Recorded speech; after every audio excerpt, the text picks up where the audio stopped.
Let's talk about acid base balance in this video. तो ये physio और biochem में कॉमन टॉपिक है। मैंने रीनल फिजियोलॉजी का जो वन शॉट था उसमें भी इसका काफ़ी हिंट दिया है।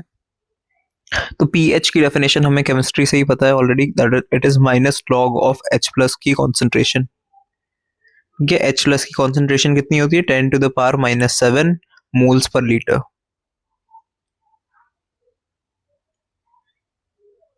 ठीक है, नॉर्मल ब्लड का पीएच एग्जैक्ट है, इसकी वैल्यू पता होनी चाहिए हमें, कई बार एमसीक्यूज में आ जाती है।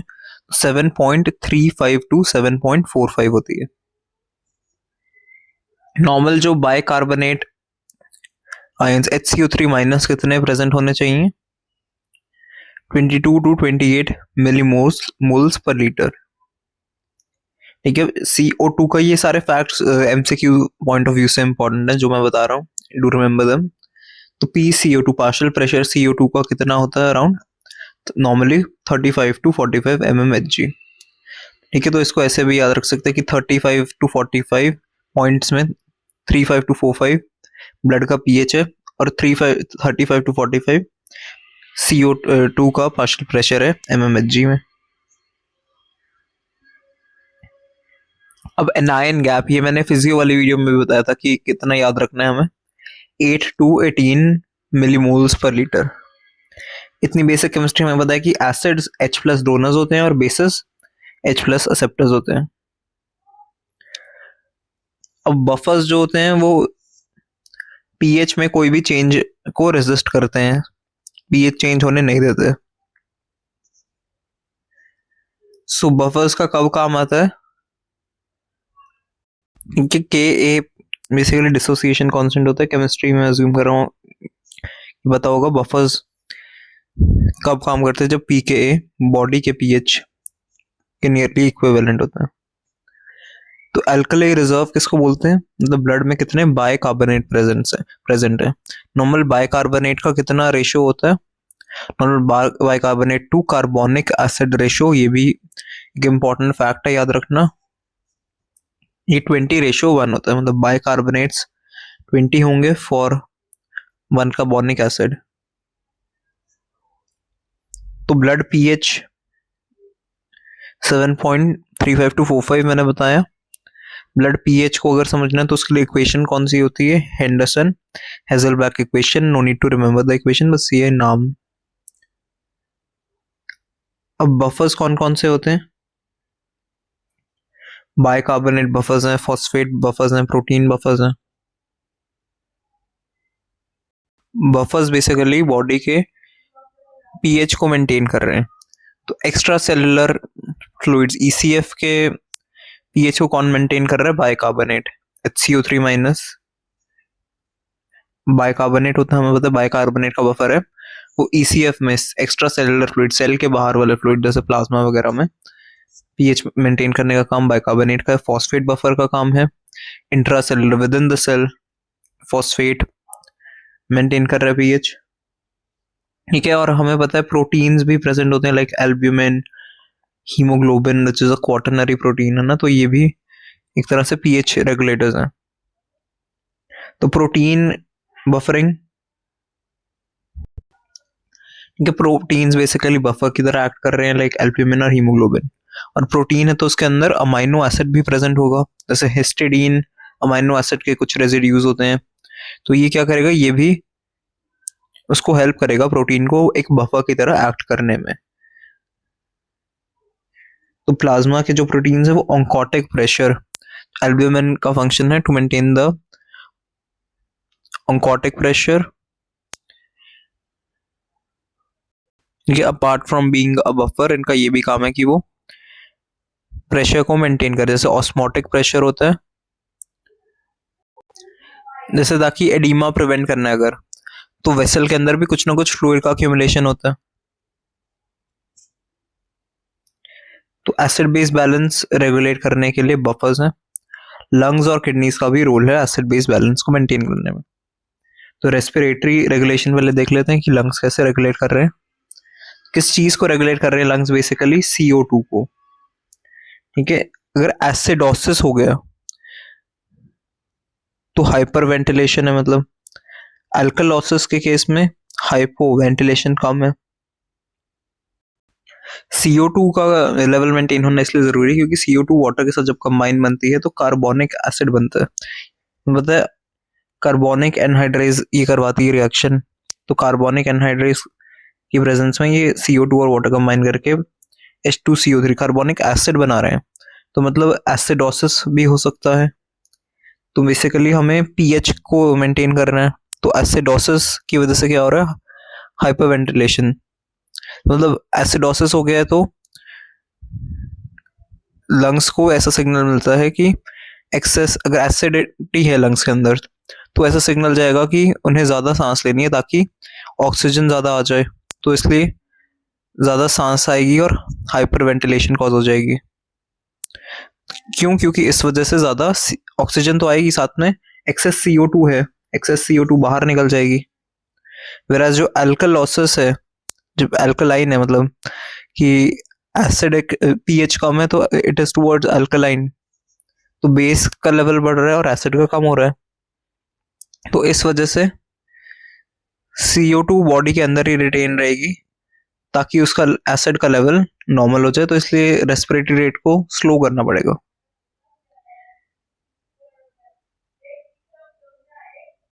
तो ब्लड की पीएच रेगुलेट करने के लिए एक क्या मैकेनिज्म होता है कि जो H+ है टिश्यूज को जो सराउंड कर रहे हैं, हीमोग्लोबिन ना उससे बाइंड कर जाता है पीएच को मेंटेन करने के लिए। ऑक्सी हीमोग्लोबिन पता है हमें कि जब वो लंग्स के पास हीमोग्लोबिन जा रहा है उसमें ऑक्सीजन बाइंड की हुई है। तो यहाँ पर ऑलरेडी H+ तो उसने क्या किया था, H+ से बाइंड कर लिया था टिश्यूज के लेवल पर लंग्स के लेवल पर H+ क्योंकि उसे ऑक्सीजन से बाइंड करना है तो वो H+ को रिलीज कर देगा। CO2 का एक्सहेलेशन लंग्स से होता है, ये हमें बताइए। तो उस तरह से भी एक तरह का रेगुलेशन है। रेस्पिरेटरी तो हो गया। मेटाबॉलिक एसिडोसिस की बात करते हैं। मेटाबॉलिक एसिडोसिस में क्या हो रहा है, एसिड है तो ब्लड पीएच इससे कम हो रहा है, एसिडिक पीएच की टुवर्ड्स जा रहा है तो इससे कम होगा ऑब्वियसली। ब्लड में बाइकार्बोनेट HCO3- ये लेस हो जाएंगे जितनी जो लिमिट है स्टैंडर्ड 22 मिलीमोल्स पर लीटर से कम हो जाएंगे। तो बाइकार्बोनेट डिक्रीज होने से ये सब प्रॉब्लम हो रही है। तो ये प्राइमरी डिफेक्ट है। अब एसिडोसिस को ट्रीट करना है। एसिडोसिस के ट्रीटमेंट के लिए बॉडी क्या करती है, अपने आप को हाइपर वेंटिलेशन में डाल देती है। एक्सेस वेंटिलेशन होगी तो CO2 भी उतनी बाहर निकलेगी और पीएच फिर से एसिडिक से चेंज होकर थोड़ी नॉर्मल की तरफ जाएगी।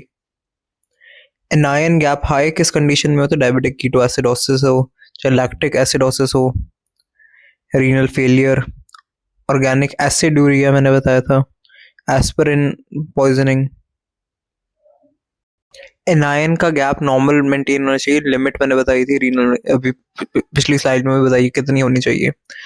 एनायन गैप अगर बढ़ जाए तो मतलब अनमेजर्ड एनायंस आ जाए, कुछ एक्स्ट्रा एनायंस आ जाए, किसकी वजह से आएंगे, एसिड अगर ज्यादा प्रोड्यूस होगा तो आएंगे। एक्सेस एसिड का बनता है, जैसे मसल्स जब एनारोबिक कंडीशन में तो लैक्टिक एसिड बनता है।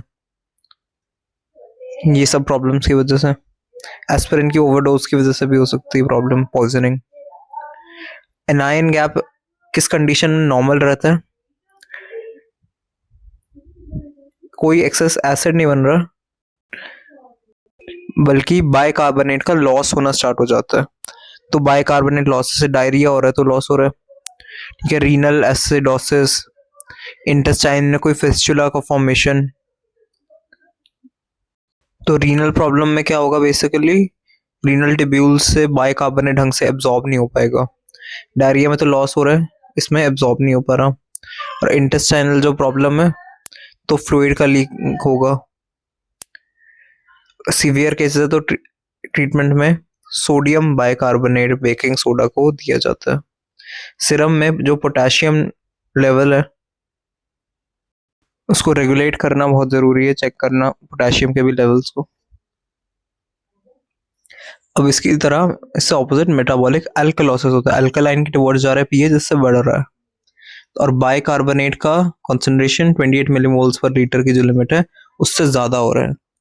पहले क्या हो रहा था, कम हो रहा था, ये जो लोअर लिमिट है उससे भी कम, इसमें जो हायर वैल्यू है उससे भी ज़्यादा हो रहा है, तो एल्कलाइन टुवर्ड्स जाएगा, तो बाइकार्बोनेट काफ़ी ज़्यादा इंक्रीज हो रहे हैं। यही प्राइमरी डिफेक्ट है। अब वेंटिलेशन को कम कर देंगे अगर, तो ट्रीट हो जाएगा ये, मतलब ट्रीट नहीं, एक तरह का कंपनसेटरी मैकेनिज्म है कि बॉडी वेंटिलेशन को कम कर देगी, जिससे कि क्या होगा, हाइपो वेंटिलेशन से क्या होगा कि वेंटिलेशन कम, ब्रेन ऐसा सिग्नल दे रहा है लंग्स को कि धीरे धीरे सांस लो, तो CO2 का लेवल उससे ज़्यादा रहेगा, CO2 जल्दी बाहर नहीं निकलेगी, एक्सपिरेशन से CO2 बाहर जल्दी निकलती है अगर वेंटिलेशन फास्ट हुई, तो कम होगी तो CO2 का लेवल इंक्रीज रहेगा, और जिससे एसिडिटी थोड़ी आएगी, CO2 एसिडिक होती है। रेस्पिरेटरी एल्कलोसिस किस किस वजह से हो सकता है, वॉमिटिंग या फिर गैस्ट्रोइंटेस्टाइनल ऑब्स्ट्रक्शन है, उसमें क्लोराइड रिस्पॉन्सिव एल्कलोसिस होता है, मतलब क्लोराइड के रिस्पॉन्स में, क्योंकि एसिड का रिलीज हुआ, जैसे वॉमिटिंग हुई, तो फॉर एग्जांपल जो HCl है, स्टमक का एसिड, वो बाहर निकला, तो साथ में क्लोराइड भी पे भी रिस्पॉन्स हुआ, तो इस वजह से अगर एसिड निकल गया तो एल्कलोसिस, pH बढ़ गया। और क्लोराइड का रेजिस्टेंस वाला एल्कलोसिस कब होता है, जो क्लोराइड का रिस्पॉन्स वाला था, ये जो वॉमिटिंग वगैरह हो रही है, तो हम ORS वगैरह देते हैं, तो उससे थोड़ा बहुत ये ट्रीटमेंट हो सकता है, थोड़ा बहुत कंपनसेशन हो सकता है।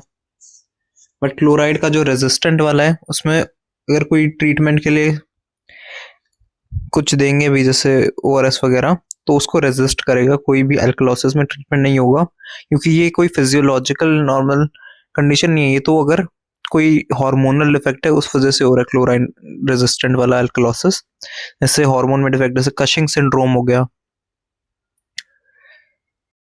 मैंने एड्रीनल वाली वीडियो,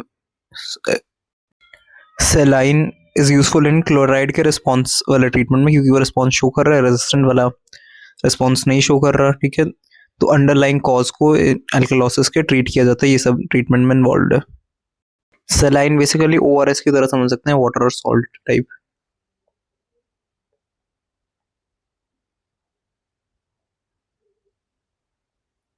सो रेस्पिरेटरी एसिडोसिस की बात करें, मैंने मेटाबॉलिक दोनों डिस्कस हो गए, अब रेस्पिरेटरी भी आ रहे हैं। पीएच, इसमें भी एसिडोसिस तो कम है पीएच। अब रेस्पिरेटरी है तो CO2 का पार्शियल प्रेशर इन्वॉल्व हो जाएगा।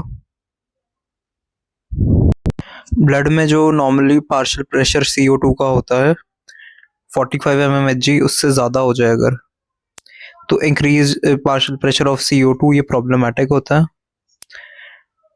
और इससे क्या क्या प्रॉब्लम्स कॉज हो सकती हैं,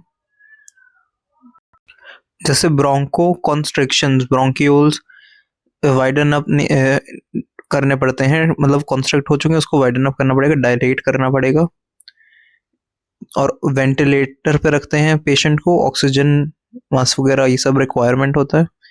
और किस वजह से हो सकता है ये एसिडिक पीएच, कौन सी ऐसी पैथोलॉजिकल कंडीशंस है, एस्थमा, निमोनिया, या तो सेडेटिव्स जो नींद जिनसे आती है ड्रग्स, वो वाली, रेस्पिरेटरी मसल्स में अगर पैरालिसिस है,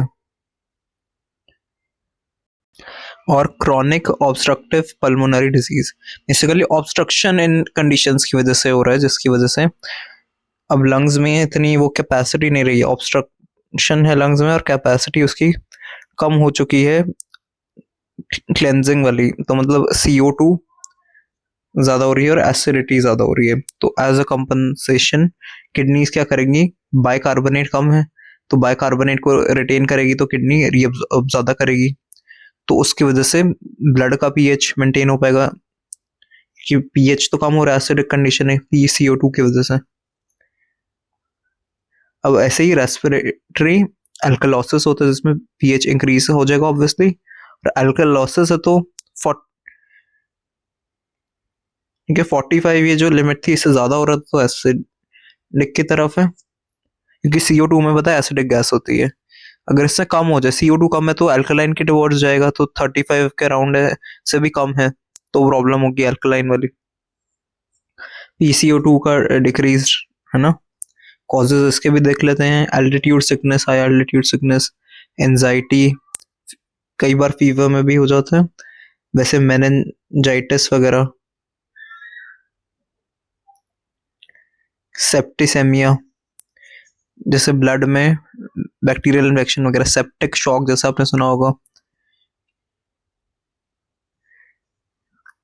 और इसमें से किडनीज बाइकार्बोनेट का आप क्या करेंगे, क्योंकि इसका एग्जैक्टली ऑपोजिट होगा। बाइकार्बोनेट को पहले वो रिटेन कर रही थी, अब बाइकार्बोनेट को एक्सक्रीट करेंगी, ताकि बाइकार्बोनेट ज्यादा ना हो जाए ना, हमें अल्कलाइन को प्रिवेंट करना है। इसके लिए हेल्प क्या होता है, पेपर बैग ब्रीदिंग में help anxiety induce hyper ventilation. तो एक पेपर का बैग लेंगे, उसमें फटाफट ब्रीथ करेंगे तो हाइपर वेंटिलेशन होगी, तो CO2 से उससे हेल्प मिलेगी।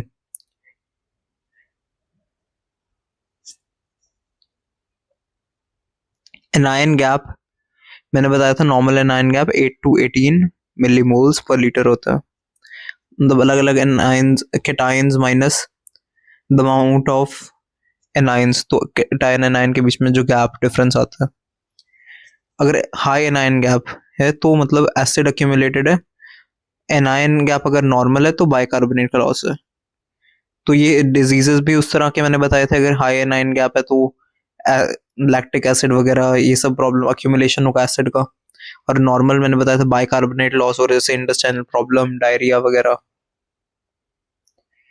अब next arterial blood gas, ABC क्या होती है, ABG क्या होती है। तो आर्टीरियल ब्लड में कितनी जो गैस है उससे एसिड बेस के कोई डिसऑर्डर्स हैं वो पता लग जाते हैं। कैसे किया जाता है, जो सिरिंज होती है उसका नाम है हेपेरिनाइज्ड सिरिंज। सिरिंज में हेपेरिन ऑलरेडी प्रेजेंट होता है, which is a natural anticoagulant, है ना। तो कहाँ से ये कलेक्शन होते हैं, रेडियल आर्टरी को प्रेफर किया जाता है। रेडियल आर्टरी नहीं है तो फेमोरल आर्टरी में से भी किया जा सकता है। अब जो ABG किस किस को मेजर करता है, वो एसिड बेस डिसऑर्डर्स को बेसिकली डायरेक्ट करना है, तो बाइकार्बोनेट और PCO2, मेनली बाइकार्बोनेट लॉस तो नहीं हो रहे, या एक्सेस तो नहीं है, या PCO2 जिसकी वजह से रेस्पिरेटरी एसिडोसिस वगैरह, है ना। तो ये सब पीएच इसमें कंडीशंस में क्या होता है, या तो पीएच कम हो गया बढ़ेगा, तो वो सब उसको मेजर कर लेते हैं। So that's all for this chapter, thank you.